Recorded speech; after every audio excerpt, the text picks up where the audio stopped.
I see the light. All right, ladies and gentlemen, we're here for another Facebook Live. Thanks, Paul. We are very fortunate from the North Scottsdale office of the lovely state of Arizona. We have Linda Salkow. Welcome to the show. And I must say, Linda, before, ever since I've been with the company now 8 years, you are always top three, if not number one, in that, out of individual agents in Arizona. So congratulations. So tell them a little about yourself, how long you've been doing this, and all that good stuff, please. Well, thank you. I got my real estate license in 2000, so I'm 22 years in real estate. Moved here from New Jersey in 1996 to Arizona with the family, and love it so much. We joined a community a year later, or excuse me, a couple months later, in Desert Mountain, which is a fabulous golf community. And 4 years after we moved in, I got my real estate license out of necessity. I actually need to make a living. And everything's turned out to be pretty good. I didn't realize that when I wasn't planning on networking, but I just made a lot of nice new friends when I moved out here. And turned out that it only took one friend to, when I told him I got my license, to refer a friend to me. And that's sort of how my business started. And then they referred a friend, I'm going to ask you an off-the-cuff question that people ask me all the time because I'm from Boston. Okay, so do you think that East Coast, Northeast attitude that you brought with you, from New Jersey to Arizona, has been helpful in your business? First, I didn't know I had an attitude, but yes. Of course you do. Of course I do. Actually, it's actually been a good thing for me. I didn't know. I'm not aggressive. I'm assertive. Mm-hmm. And I think that a lot of people can see that going in one way or the other. But it's actually, I'm straight. I'm a straight shooter. And I think a lot of East Coast people are sort of like that. We don't mess around. We do talk a little faster than others. Mm-hmm. So if I had to do anything or change anything, it would be to slow my speech down a little bit when I'm with some people. Mm-hmm. But other than that, no. I think this is a melting pot out here in Scottsdale. We get people from all over the world, all over the country, and not as many East Coast people actually come here. They usually go straight down 95 to Florida. They really do, yeah. They really do. So when we get an East Coaster out here, we tend to bond a little bit pretty quick. Yeah, but it's weird. It's about Chicago down. So a lot of them will go West Coast. Yes, exactly. Otherwise, they go to Florida. We used to call New York, Florida, New York South. yeah, exactly. Right. So, and one more question about that. So you're thinking about moving out of New Jersey. Why did you pick Arizona? Just curious. Well, Florida has hurricanes. California has earthquakes. We like warm weather. And Arizona seemed like it was just the right fit. It didn't have either one of those, situations. Detriments. I don't want to put myself in danger. And we used to come out here in the 80s and to play golf on vacations. So I was already familiar with it a little bit. And it's just something that, I find Arizona is very breathable. We have a lot of mountains out here. And you're just driving around, and it's just I just really enjoy the desert. It's really, really nice. I think Florida and California are great places to visit, but I don't want to live in either one of those places full time. At least not now. So. It's interesting you say that too, because a lot of people from California are actually moving to Florida, which is kind of weird. But anyway, so the people are moving all over the place. Florida is one of the biggest destinations. Arizona is in the top. It's really Arizona, Florida, Texas, and Nevada are four of the biggest states people are moving to, which is kind of great. I always say when I first started here that Arizona is one of the best kept secrets, especially the Scottsdale area. But it's no longer a secret, right? The news is out. Yeah. Especially from California, you're the number one destination for people from California. It's an easy drive. It really is. So. Yeah, you know what? I can't complain. We love our California people. I just want them to make sure what they want to keep in California, keep there, and bring all the good stuff here to Arizona. Exactly. You're leaving for a reason. Remember that. Right. You're leaving for a reason. If that's not political, don't even think No, about it's not. it. I'm talking to them, not you, because I know how they are. All right. Well, awesome. Okay, so tell us a little about it. So you've been very successful in the business, obviously. In a very, let's face it, that office you're in has a lot of top producers too. So give us a little idea of how you do this. All right. And especially in this changing market now, right?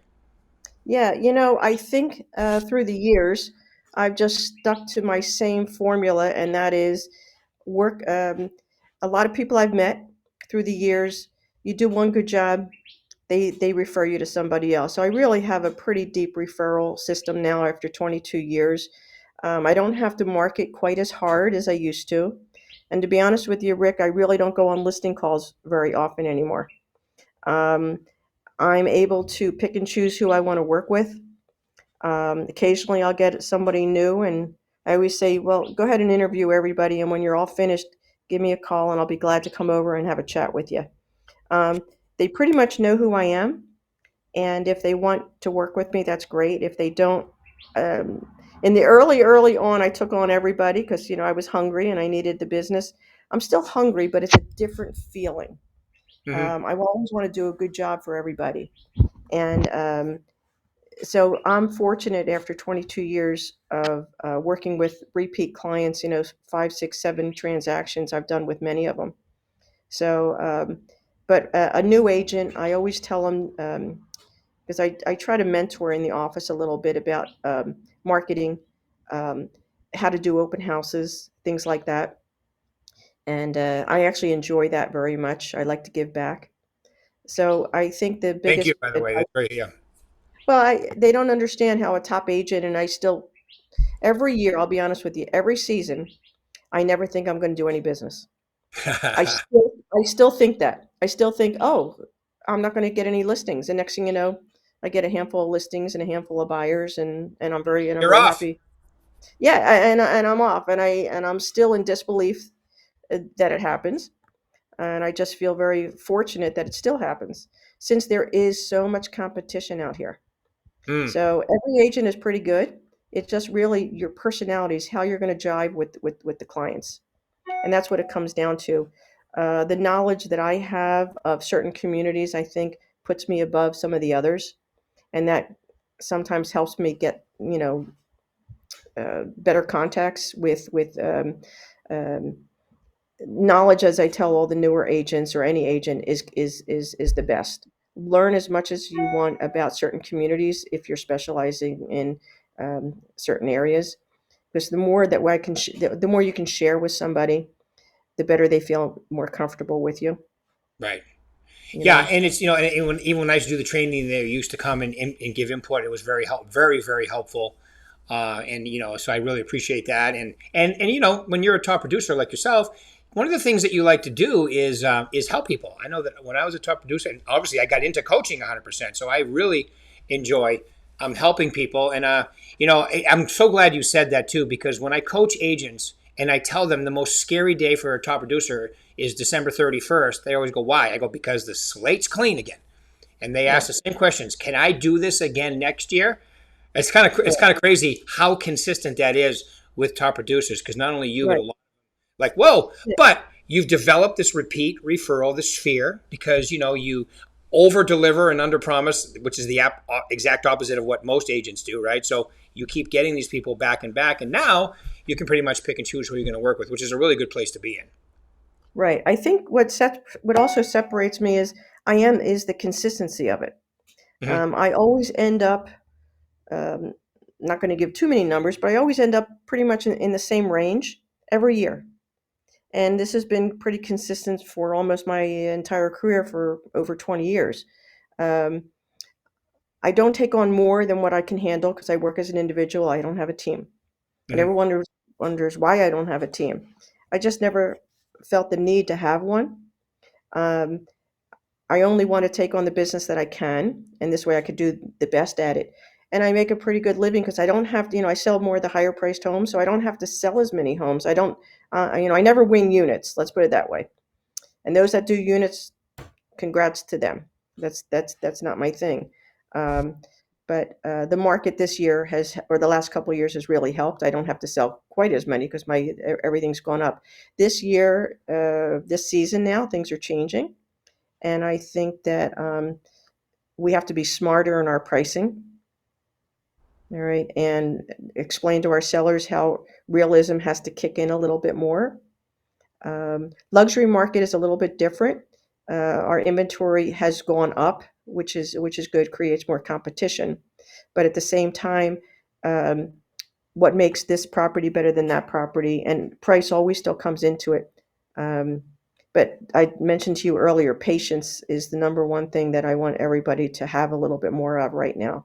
The homes will be on the market a little longer.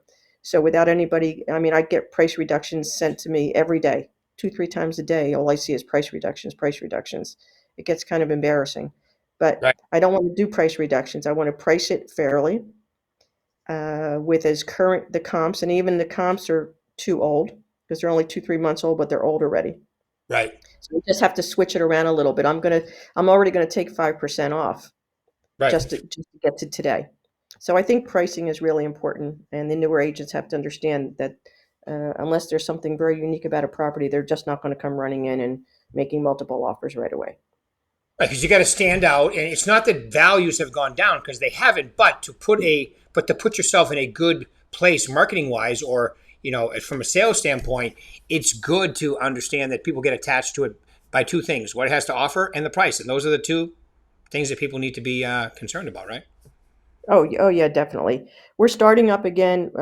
We'll start them up more in the fall with our open houses again, Hmm.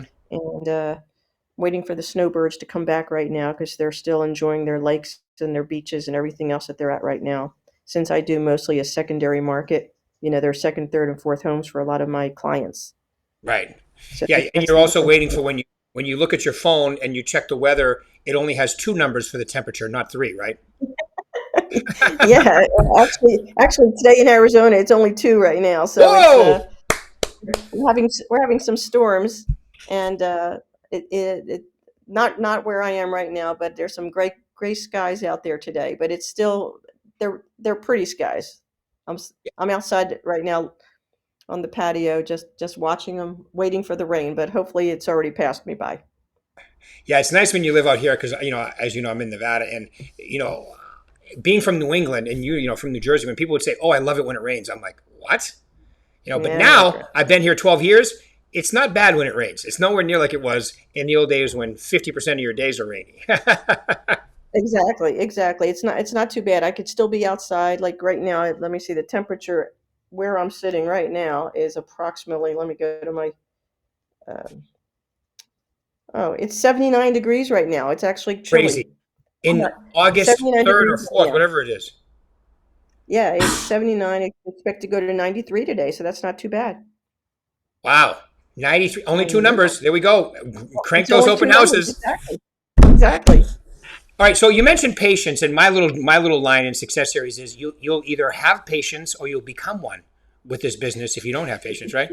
So Right. tell Right. us a little about the patience necessary because, like you said, the market is. I mean, well, first off, I don't know if you remind people, but if I was selling real estate today, the first thing I would remind them is, okay, let's not get greedy. Your house has doubled in value in about 6 years. All right, so let's take that into consideration when we're pricing it because now you have competition versus even 3 or 4 months ago, right? Correct. Oh yeah, for sure. Um, patience is a virtue, as we know. Yes. It Yeah. is something that buyers, I have to explain to buyers too, be patient. The right property is coming along and there's more choices. But for the sellers, and I do work with both, I work with buyers and sellers. I'm pretty split. This first half of this year, I was very heavy with sellers. I was very fortunate and got like a whole bunch of sellers at the beginning of the year. Um, I don't know where I'm going to end up during my year, but the sellers, I think we have to bring them down a little bit on into reality. Everything is not going to be double or triple. Everyone's not going to make $1 million on or 2 million or $3 million on every transaction. It's still going to. They're still making plenty of money, whatever plenty is for somebody. Mhm. But as long as they understand that um, we can't, and actually the interest rates really are not affecting the luxury market. I know those interest rates, which are still not high at all. I think they're still very good. They But are. in my opinion, they really don't affect the luxury market that much. It's more so, I would say, under $1 million, and there's not too much available. Maybe just couple, less than a handful of properties in all of Scottsdale under 1 million Right. or under 500. I don't. There's only like three or four under around 500,000 range. But generally speaking, interest rates aren't really going to affect us right now. Hmm. Um, but patience is very important. As long as I can explain, that's the first thing I talk to my sellers right now about is it's changing. It's still in your favor a little bit. It's going to balance out a little bit, meaning it's going to be more fair for buyers as well as sellers. It's going to be pretty equal. So let's just be patient and understand that it's not going to happen overnight. If it does, it does. If it doesn't, let's not anybody get upset about it. So Good. when I started way back when, you could have a luxury home on the market minimum 1 year. I mean, that was not unheard of. If it Right. sold in 6 months, you were a hero. Right. So you sound like you're the calming aspect of the transaction. Like you get in there and you tell them, okay, look it, we can't get crazy about this. We need to be calm and keep our Right. heads about us, and we'll do well. It's the people that try to rush it that don't do well, especially in your luxury market. Yes. Well, you can never rush a luxury buyer, first of all. Right. Or, it's their money. It's always their money. And when they're ready to buy, they will buy. The seller's had a great run for the last couple of years, and Oh it's yeah. going to continue. Yeah, it's going to continue doing pretty well. But realism, as I said, has to come in. I think in all of our negotiations as a real estate agent, we should be the calming person. Yeah. We should not be the overexcited, screaming person out there because we have to calm our seller or our buyer or both down in order to fulfill our main goal, and that's to close the deal. Right. So Absolutely. What about just to just to give an idea? When you say luxury, what's your average sale price? When you make a sale, like if you took them all out, what would your average be for the last 12 months? About. yeah, probably about 2.5 million. That's what I thought. That would have been my guess, actually. Yeah, Now, and it's actually gone up because I used to average about 1.5 million, yeah. and Oh, in the last 4 years. they're the same. Yeah, they are exactly the same houses, Yeah. but they've all gone up. So really, I'm not. It's nothing different. It's just that cost of goods have gone up. People are remodeling, so all the prices have gone up because of the cost to make these changes. So my Yeah. average is about 2.5 million. So it's a pretty nice average. That does not stink. Yeah, it doesn't. You can get by with an average sale price of 2.5 million. You do a few transactions. I know that's what they're thinking, by the way. So I know. what about okay? So I know interest rates, and even if they're doing a jumbo right now, jumbo rates are actually pretty. They're better than conventionals, right? Right. So even if they're doing a jumbo for some of it, but what about the stock market in that average sale price? When the stock market dips 10-15%, does that affect people's purchasing of $2.5 million home? No. Well, once again, depends on their net worth.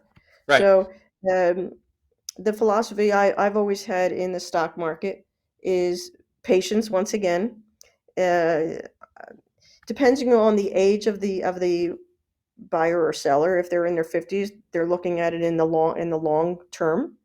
Anyone who gets crazy about the stock market, they must be short-term investors. So, when you purchase a home, the average, I'm not sure if this is correct, but I think people in Arizona are staying in the home maybe 5 to 7 years, Right. you know.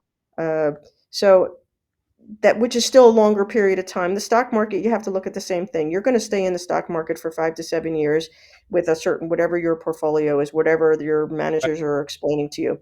Unless you're looking for some quick things to make some changes with, um, the stock market, some people will get a little crazy with it. I remember in '08 and 9 when everything collapsed, I saw a lot of very unhappy people. They lost a lot of things. Their real estate values went down. Not only did the stock market go down, but the real estate market went down, and we saw so many foreclosures. So that was, I think, a totally different scenario than we are in now. Oh So yeah, the stock market is actually, it's going down, but it's actually from where we were a little month ago. It's actually working its way back up. it is. It is. It was down So about 20%. Now it's got almost half of that back. right, right. So I've freaked out for like a second when I saw what was going on, and then I realized I'm not going anywhere. Right. So You're not staying cashing out calm. today. I'm not cashing out today.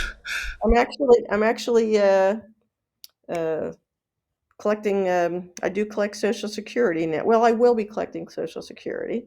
Good for you. Uh, I decided to wait a year. So I'll be turning 67. So I decided I'll take it early instead of waiting till 70. You don't know where your life expectancy will be, but Right. as long as it's available for me, I might as well dip in and check Better, it out.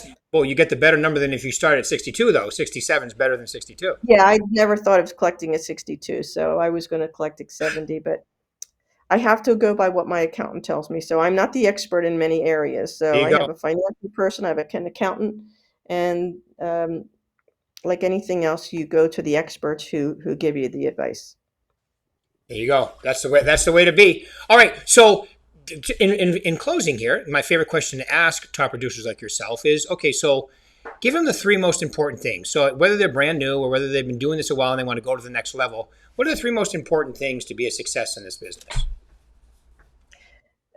Consistency, I would say, would be number one. No Mhm. matter what you do, try to keep it the same. When I go out and visit with people, um, I pretty much say the same thing as I did 20 years ago. You know, explain who you are, be consistent in your marketing. I don't have to market as much as I probably do, but it's just a very consistent thing. I started with yellow a number of years ago by accident. It's become my trade. I don't know why. I have like four yellow tops, and you happen to be catching one today.